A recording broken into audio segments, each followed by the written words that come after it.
Hey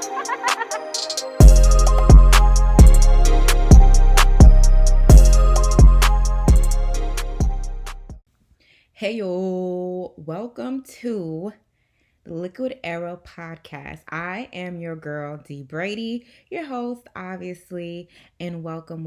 I'm super excited about this because I have literally worked on Liquid Era for a few years now, and also I've probably re-recorded this first episode, like 5 times.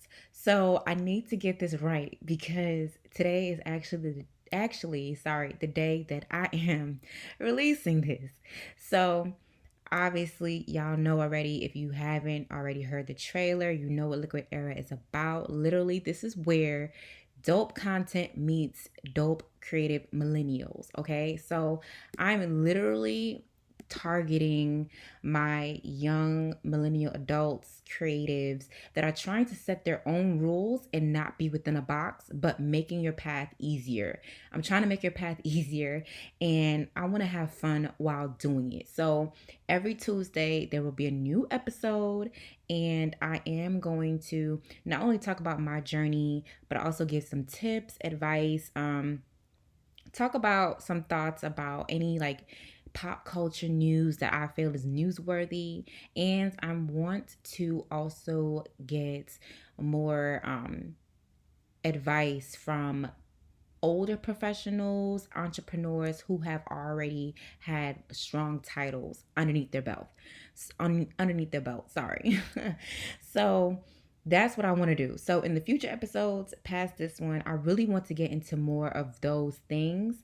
And also, I'll say it again at the end of this episode, but if you have any questions, any advice, any interest that you want to be on Liquid Era Podcast, you can definitely email at liquidera6@gmail.com. Go ahead and subscribe for more notifications as soon as I upload another episode every Tuesday.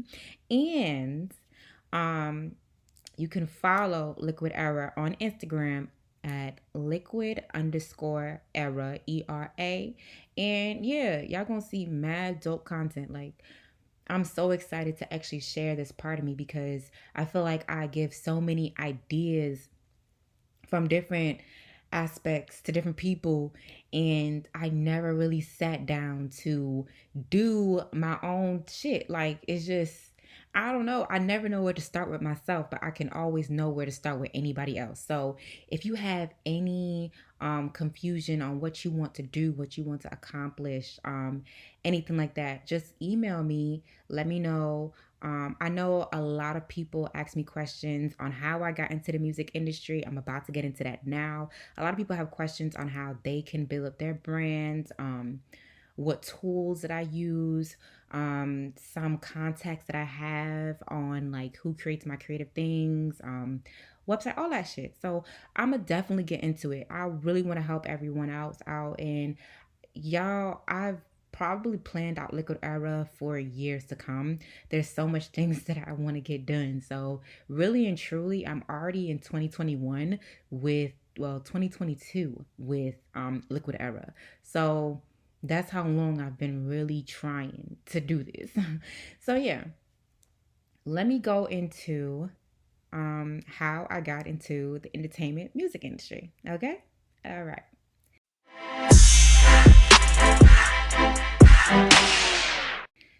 So I got into the music industry really by, obviously, it's always who you know.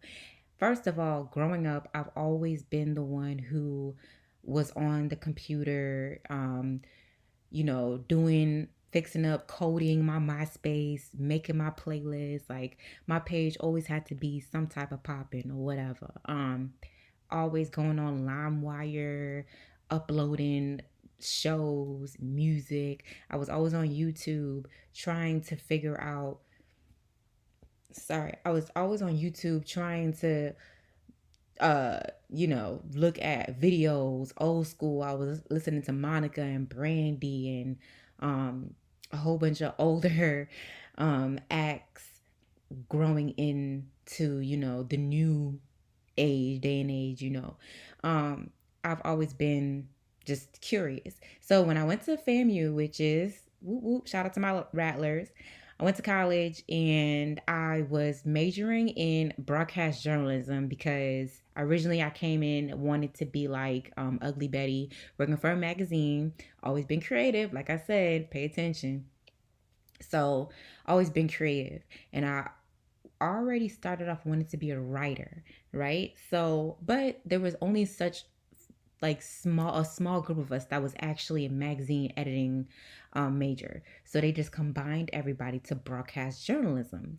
And I was like, okay, cool. I got into radio, which fit me, but broadcast journalism was very structured, very newscast, and I wasn't really into it.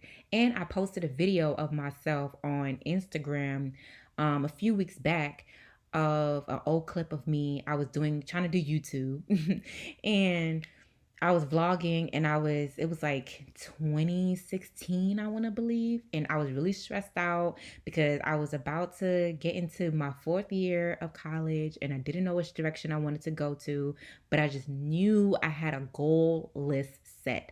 I always had a goal list set every semester. One of my goals was to work for a record label. I kid you not. And I didn't know how I was going to get into it. I was literally applying for whatchamacallit, those college reps, brand ambassador programs. I was trying to get into it. I knew that I was like mad dope, right? Crazy dope. So I wanted to do it. And no matter how, like, even if I knew somebody, nobody would really help me. Like, there's no mentor, there's nobody that I know in the music business, none of my family members.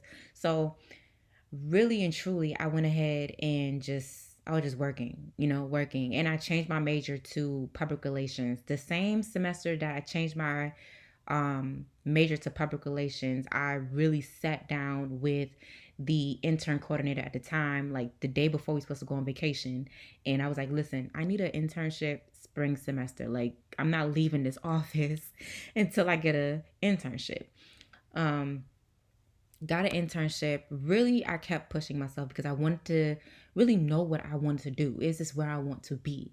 Yes, I want to do something in the entertainment business, but I'm also very business savvy as well. So I went ahead and interned for Toyota, put together a creative event with spoken word for the Kinsey collection, and it was phenomenal. And that was my first time actually putting something together. I've always been in a leadership role, either by mistake or on purpose. And I knew that, okay, this is creative, this is dope. I put something together that really helped, bring awareness not only to students, but creative art, and made sense for actually putting awareness to Black art in our Black history, which was perfect. Um, so I kept on going with that. Yet again, going back to on my goal list, I wanted to work for a record label. Fast forward, I was talking with my homeboy Don Terrius. I'll have him on the podcast later on. But I was talking to my homeboy Don Terrius one time, and he was working with obviously Slip and Slide, and he was asking me questions like, I don't know. He's just shooting ideas. We usually talk like every time I talk to Don Terrius, we are shooting off ideas, and it's not even on purpose. It's literally just like that's just how we are. We're very creative, so we bounce ideas off of each other. And he was having some trying to just, get some ideas off. And I was like, you know what, you should do this and you should do that. And he was like, oh yeah, yeah, yeah, like really interested. And he was like, Slip and Slide, they looking for interns. You should apply. And I was like, I mean, I don't know because I done applied to other record label internships and I didn't get it. So I'm thinking maybe this is just not for me. Like maybe I need to go ahead and go to maybe I need to go ahead and go to like a bigger type of platform or whatever. I did apply for Live Nation. I was supposed to intern for Live Nation, but it never worked out because they wanted me to intern while in school. And how the hell, at the time, I was thinking, how the hell am I going to be in New York and still do school? Like, hello. I didn't understand how that worked. So, um, I just went ahead and did the applied for the internship. Lo and behold, I got it, and I was like, "Oh my gosh, a foot in the door." Okay, and I did really, really well, and I went ahead and ended up. Fast forward, I don't really. I guess I'll go into it. So I interned while in college. And after college, I went to DC for a media sales program. And I was one of the top students in the media sales program, right? But media sales program wasn't for me. And I need like my college students who are about to graduate, or even if you're not, while you're in college and you need to get as many experience outside of your classes, outside of extracurricular activities that it goes on in school. So you're a part of SGA, cool. You're a part of a dance troupe, cheerleading, sports. That's all great and everything, but get more experience interning or whatever outside of college. And it does not have to be a paid one. Like, I need y'all to understand, and this is the thing with us millennials, a lot of millennials nowadays. Yes, we are moving smarter and working smarter and not harder, which is very good. But sometimes in industries, I think the music industry as well, that has been built up on grinding and hustling and working so hard for little to nothing. Some things I feel like will never change. And um sometimes in order to show that you are worth investing in, you have to just take that risk. And I definitely took that risk that I didn't think I would have to take, but I did it anyways because I was following my passion. So I was supposed to get a job, like literally media sales, like in fucking Mississippi. Okay. And the lady asked me, how much you trying to get paid? I ain't know nothing. So I'm saying, about 80,000, like, 90,000, a year. Nothing too crazy. And she was like, okay, yo. She just said, okay. Just because I was one of the top students in the program. And let me tell you that anything that you do, it doesn't matter if you are not fully sure. Put your best foot forward because you never know what opportunity can come from it. I wasn't sure I was going to do this my whole time at that damn program, but because I did so well, um I was able to put an offer on the table and they were okay with it. I just had to continue on with the the interviewing process. And so I'm like, all right, cool, but this literally isn't me. And I'm not trying to go to no damn Mississippi. They will kill my black ass. I'm not doing that. So I'm totally a city girl. So like I cannot do that. So I while that was happening, I got an email from Slip and Slide saying, "Hey, we really liked how you worked for us for the internship. Would you like to come in to the office in Miami and do an interview for an in-office internship? Totally different from when you are interning away from the office." And the excitement that I got from that lets me know that I'm supposed to be somewhere else. And that's where my gut feeling was. So while I was doing interviews for media sales over the program for the program over the phone, I was driving with my mom to Miami to do an interview. And this internship is non-paid.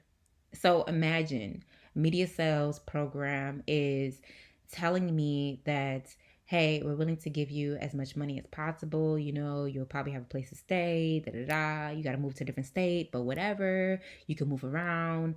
Um, but I couldn't be myself. And I knew that I would be unhappy. So I was just like, okay, I'm just gonna go ahead and do this this internship. And it made me really happy. And another thing that really surprised me was that my parents supported me. My parents are Jamaican. Y'all know Caribbean people don't know nothing about any career that isn't law enforcement or medicine or law. Like, well, law enforcement, whatever. But attorney, law, or criminal justice, or medicine. They don't know anything else. Or construction, engineering, architecture, like that type of thing. That's all they know. So, but growing up, my parents knew I was creative. Like I was always writing. I was always out of the box thinking. So it was just only right for me to follow my dream. They was just like, go ahead, but you just need to have a plan. And y'all know I'm gonna have an A, B, C, D. Okay, if this thing don't work out and I finish this internship and they don't offer me no job, I'm going to grad school and I'm going to intern some more and I'm going to get a job. Like, I'm not playing. I'm going to go live in New York. Like, I was dead serious. Um, Fast forward, I got the job. Well, first of all, before I even got the job at Slip and Slide, I interned for a year. Let me repeat that. Before I got the job at Slip and Slide, I interned for the free for a whole year. Okay? Nobody does that anymore. Or if you do, it's very rare. You have to really love what you're doing, I promise you. Because I wasn't coming into something that was so structured. Um, I wasn't coming in with anybody holding my hand, babysitting me. My boss was my biggest mentor, and I learned a lot of things from him, but literally, I had to learn as I went. Literally, my first big project was taking Trick Daddy to ESPN. Like, and I knew nothing about Trick Daddy personally, only his music and what I known as an outsider. All right. So literally, but before I got the job, while I was interning for free, I believe around August or whatever, where usually people will go back to school. Um, my boss told me and the other intern, listen, I don't know what, you know, I don't know what's going on, but I'm gonna let y'all know right now that I'm not really seeing anything from y'all. I'm not really getting anything. So if y'all don't bring some results in, y'all gonna have to leave. You just taking up space. And as harsh as that sounds, that's the music business. I learned so fast. And I was so upset. I was so upset. I remember like being so upset and just talking fast and like really just annoyed because when I got there, I expected, multiple people to be there to that I can learn off of and feed off of, but literally had to find shit out myself. And I didn't know that. So now I'm like, oh, oh man, like I'm not trying to get kicked out because this was a risk that I took. I had to kick it up a notch. I went ahead and found opportunities that I can win, that I can help the team win.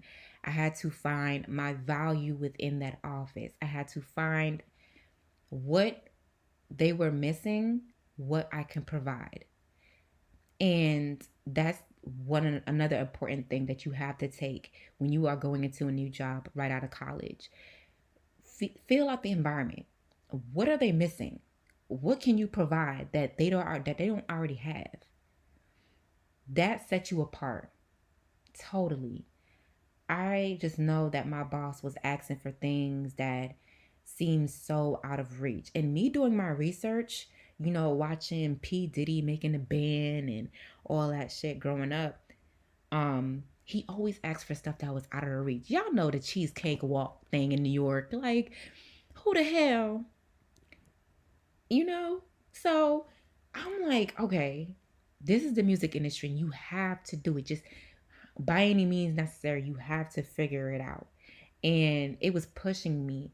But let me let y'all know right now. The moment that I got Trick Daddy to be on ESPN, I felt so good. So good. And the high that I love to get from successful moments, I got it right then and there. And nothing could take that away from me. Nothing could top that feeling. No man, no food, no whatever, no party, whatever can take away that feeling from me. And even though it's like a step, And, it was my first thing. And it is Trick Daddy. His name holds weight. Um, it still was a big thing for me. Little old me who was an intern, don't know my value, don't know exactly what I want to do in a label. But I'm just going to do it anyway because my boss thinks it's unreachable. So I'm going to do the unthinkable. And I did it.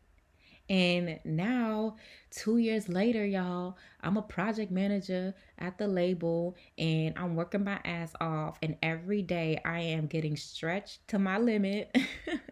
But it's an amazing feeling to keep grinding and to know that I succeeded my goal. And going back to what I said, I was always a creative. I started off as a writer, wanting to be a writer, wanted to work at a magazine, and now I'm able to be creative and able to be myself. And even though I'm working towards more of my goals, this is an amazing feeling.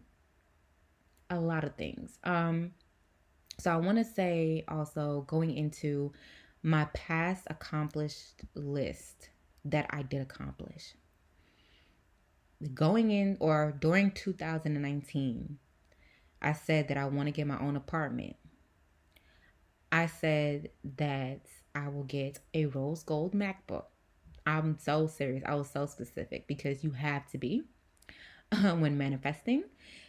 I said I will make enough money to afford these things and more. I will have enough energy to work and do my successful thing on the side.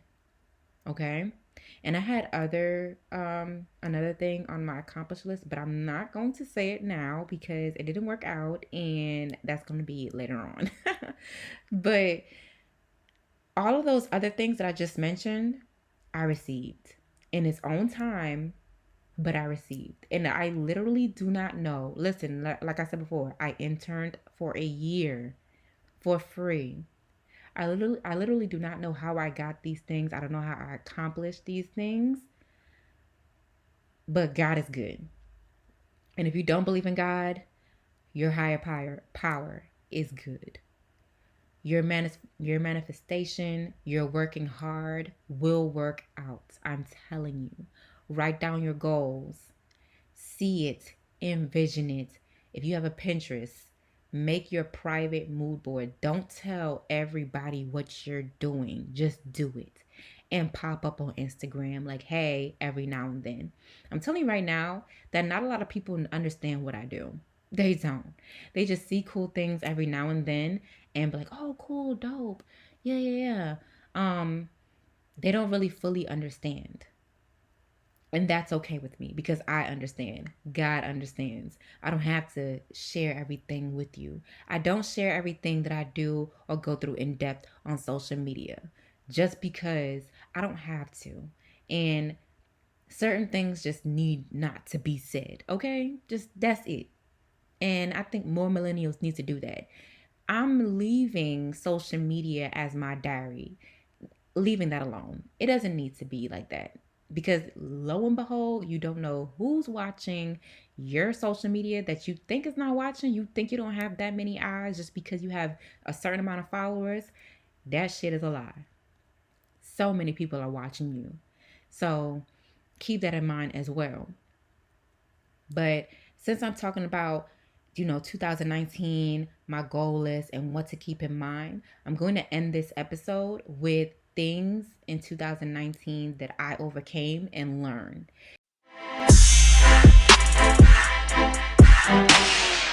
It was definitely the year of growth for me, the year of continued surprises that forced me to grow, a few things that I had to learn about myself as well. So, the number one thing is everything is great outside of your comfort zone. And I'll probably do an episode on how to break out of your comfort zone. But I started doing little things that may not seem as major to others, but it was major to me. I'm the type to be like, if I'm going to Chili's and I'm going to um order my Cajun chicken pasta every motherfucking time. Like I'm going to do it. But this time I might add shrimp, bitch.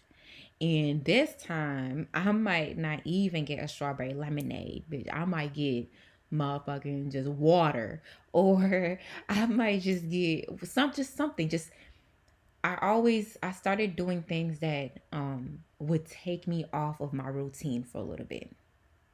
Okay, but I will go into depth into for that if you want me to on how I did that in another episode. The next thing is for the people who have a big heart, do not say that he or she wouldn't do me like that. They most certainly will. It's just not your turn yet. Okay? I have a huge heart, and it's so huge that somebody would do me wrong. And I've been like this since I was a little girl. And I'm not saying this for people to take advantage of me, but because, hard times make you learn. But I will literally get upset with someone. And if they say a sincere apology to me, I will forgive them and move on. I forgive so easily because I have such a good heart.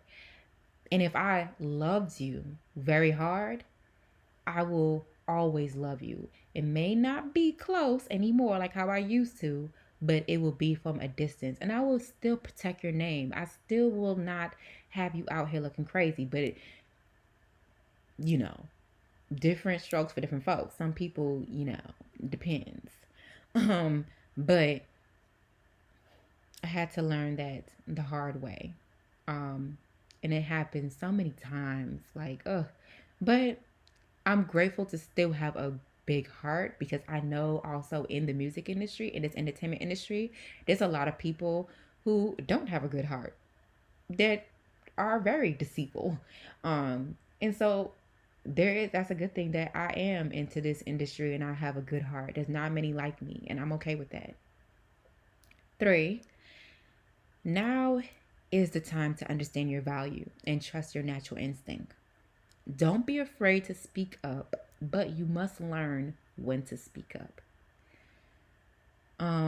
When I figured out more of my role into the label, and I figured out, okay, I am a valuable asset.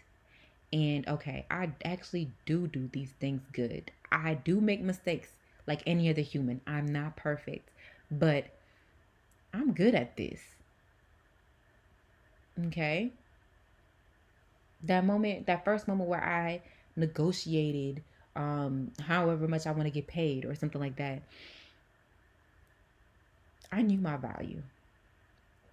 And I trusted more of my instinct because I understood my value. Okay? So certain things that I would second guess myself on, I would stop doing that. A lot of rich people, and I read this in Jen Sincero's You Are a Badass book. A lot of millionaires, they do not second guess themselves. They take the risk and they decide right then and there. So when you're in like a grocery aisle and you're trying to choose between two sauce, don't sit there for 5 to 10 minutes trying to choose which sauce you want to use on your baked chicken or whatever, barbecue chicken tonight. Like, no. Pick one and keep it moving and deal with the consequences later.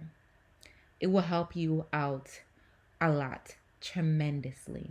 And I'm not saying to take that and run with it and do some dangerous shit. No. But certain things you just don't have to sit on. Understand that you have value. Don't be afraid to speak up, but learn when to speak up. Once I started knowing my value and saying things and doing research and knowing that it's going to make sense, speak up in those meetings because it's going to help. You're helping the company. You're helping the company and you're helping yourself. Okay? If you just keep things to yourself and you're not saying anything because, it's not going to go anywhere, or they're not going to listen to me, what do I know? You're hurting yourself more than helping. There's like a good amount of times that I have spoke up in meetings and said what other people were scared to say, and it helped bring light to the situation. But I also knew when to step back, and my boss is right. Okay? Like, he's been doing this for years, for years, for years. He knows, okay? A legend. He knows what he's doing more than me. So, yes, I bring that young thinking and that creativeness, but he also knows the game. So once you know your value, do not get too cocky. Don't get too overwhelmed and, oh, I know this already. You ain't got to tell me. No. Still, don't be afraid to just sit back. Also, know when it's time to sit back and just observe and listen, and then come in after you do your research. You know what I'm saying? And last, quitting because things got too rough is only procrastination. And if what you're pursuing is your purpose, you are only prolonging your success. Okay? So, I learned this about myself recently where if things are getting too rough, like I am stressed out, I am over it, I cannot take anymore, I will try to find different avenues to go about the easy way. And that's not a good thing because if I am actually going through the storm, if I'm actually going through the storm and I'm actually getting through things, I can just imagine the feeling of the success after I went through the storm. Okay? It was a lot to get ESPN Trick Daddy. Like I freaking DM them through Facebook. Like unprofessional as hell, but I had to go through that in order to get something great. You see what I'm saying? Um if I didn't go through that and if I gave up right then and there, I probably wouldn't have had that aha moment. This maybe might be what I want to do. And I'm actually probably fucking good at it. So, yeah, nigga, I'm gonna do it. Like, you know, and obviously the more success that you accomplish, the more challenges, okay? And you have to go through it. Everybody has to go through it. And if you don't go through the challenges, your story is going to be hella boring. So you might as well. You want a great story to tell your grandkids. Hello. Um, and I'll tell you guys one of my main goals that I is the reason why I keep pushing.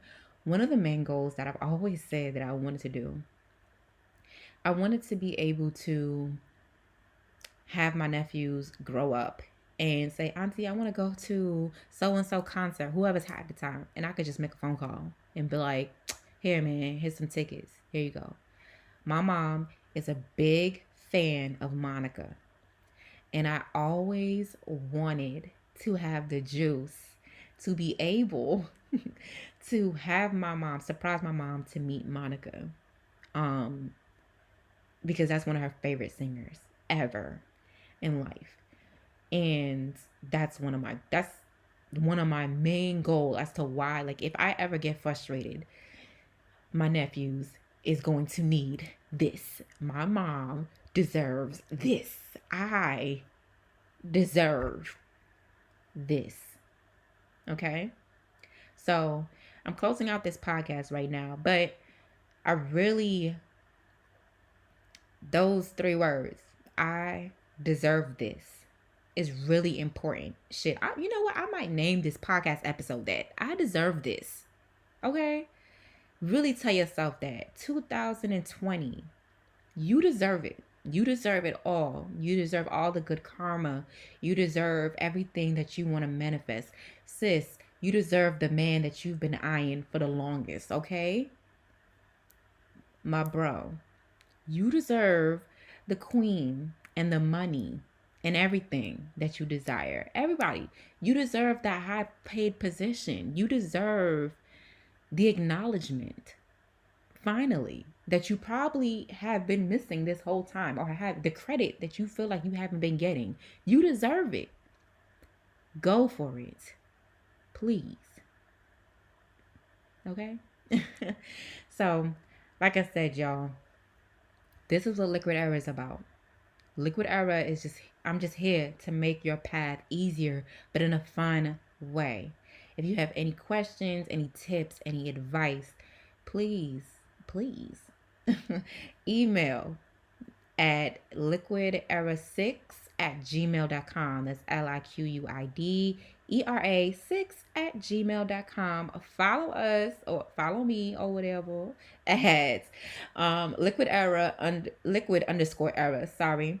Or you can follow me, your host, D Brady, at underscore DEEBRADY. Okay. Next episode, next Tuesday. And let me know what you guys think. Subscribe, follow, and I can't wait to share more with you guys. All right? D Brady out. Yeah.